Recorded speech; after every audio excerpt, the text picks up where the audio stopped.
as a message. We can come in, we can do what we need to do. And there are some hardliners in this government that are sponsoring this kind of narratives. They just want to show that they can Islamize this country. They think about Taliban, they think about the Mujahideens, and they want to replicate it in this country. And they don't care what happened. They simply don't care, as long as at the end of the day, there's Sharia and there is whatever thing they have in their head and they want to achieve. So these people that are sending messages are sponsored by Nigerians. You remember this Boko Haram issue started since 2012, and I was in the military intelligence that time. We arrested those people. It is my organization that actually conducts interrogation and interview. And they mention names. I mean, I can't come on the air and start mentioning names of people that are presently in government now that I know. Presently in government. That the boys that we arrested mentioned. Some of them are governors now. Some of them are in the Senate. Some of them are in Aso Rock. The intention is to Islamize Nigeria and practice Sharia. And it doesn't matter if some people die. It doesn't matter if you're embarrassed. It doesn't matter if our economy has degenerated. Look at the interest rate. Look at the inflation rate. Look at the debt profile of Nigeria. They don't care. As long as at the end, the Quran is at the sea. So some people in this country have this mindset, and we must tell the truth. If you tell the truth, you die. If you don't tell it, you die. Some people have this mindset to Islamize the nation, and they are in the government, and people know them. The DSS know them. The NIA know them. The DIA knows them. Can't succeed without an inside person. And this attack you saw has insiders collaboration. Okay guys, we are going to go through this. You know, last time we saw a video of a senator debating about one kind of amendment in their law to provide a room for Islam for Sharia law to not they refuse to admit that it's Sharia law, but remember that a journey of 1,000 miles begins with one step. The move they made by Muslim ticket is paying off. I mean, they are getting what they want, and it's not a new thing. Remember when this man, you are just listening to him now, made this video? It was during the time of Buhari's regime, not Tinubu. I even believe it could be his first tenure or second last tenure. I can't remember, but I know this video was done under Buhari's regime. Now, I told us last time that Buhari facilitated the Biafra movement and Biafra independence, and some people feel that Buhari is one of the worst president that happened to our people. Yes, he is. There's no two ways about it, but there's some good ingredients that come from his governance, which is Biafrans and Igbo tribes to understand that when their brother, like Master Gano said to them, that this is not what we deserve, that there's a better life than this. They are now, those of them that were doubting are now paying attention, trying to listen to the brokers of Master Ghana they criticized in the past. Buhari regime made it so. Today, the current government of Tinubu has also continued from where Buhari stopped, and to facilitate the Biafran coming. This has helped our people, has helped our freedom in such a way that people who claim that when we talk about Biafran and independence of Biafran, that we are yapping nonsense, they are now paying attention to the reality. They are facing the reality. Some of them are now even a victim of this issue. This video, I just want to remind you, because I wanted to stream live that was on Saturday, to throw more light on what I felt and what I saw on the video of senators debating on the making provision for Islamic nation to get involved in the banking system and the economy and of Nigeria and all that. That video, if you pay attention, if you can watch it again, I have it here on my channel. You can watch it again. You see how the Northerners were so irritated and trying to banter the speaker, this kind of a guy from Abia State. So in that video, if you pay attention, very well, Probably you must have seen how the man that brought out the bill, what he said, the confidence in him.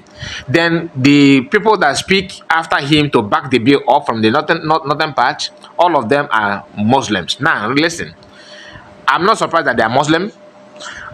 Now compare the confidence that those ones that are backing the bill up have, and the confidence of non-Muslim that are trying to counter the bill. You can see these are two reps, House of Representatives.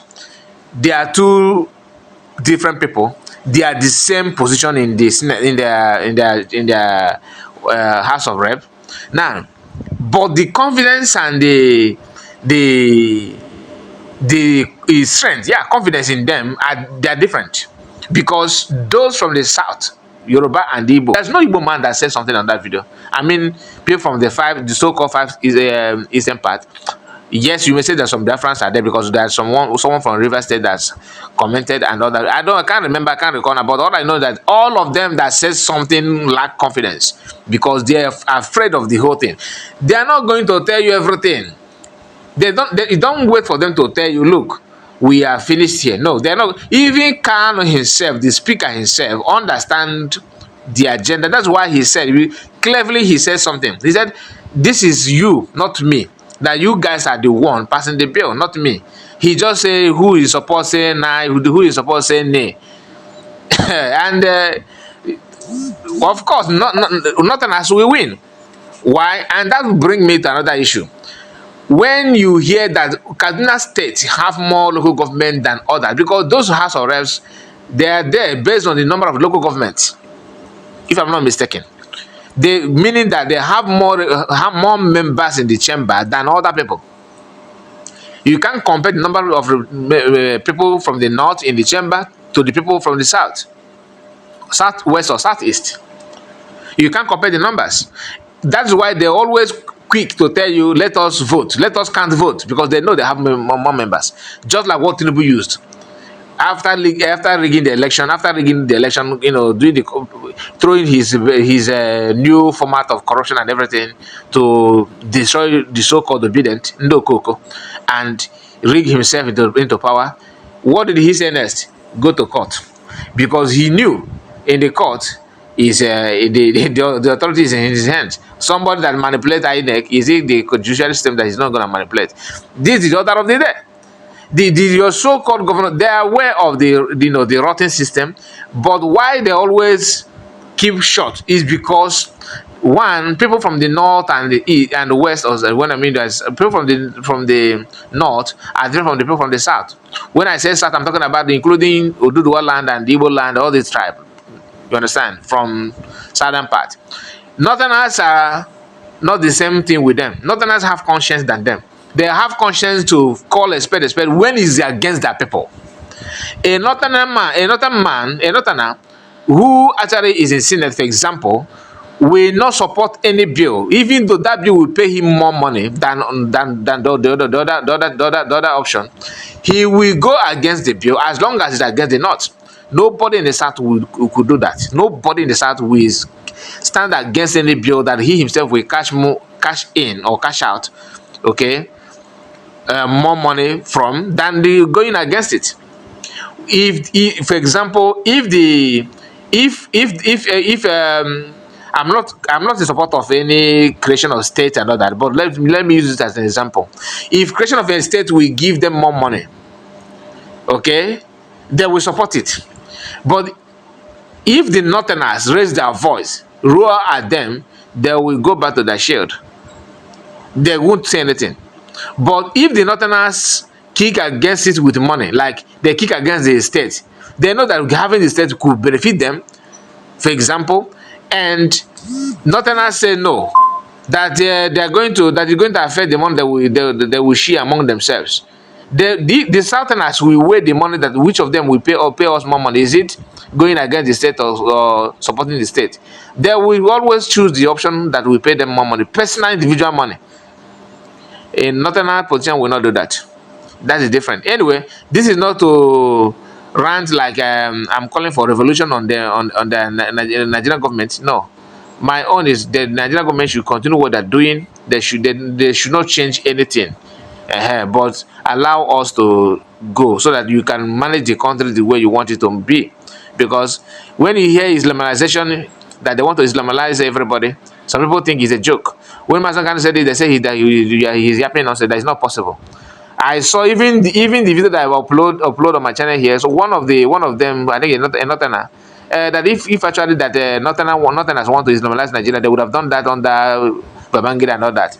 But he forgot that there's time for everything. You cannot Islamize Nigeria. You cannot bring your Sharia law, when you yourself are not prepared. They are prepared now because they have arms. That is different.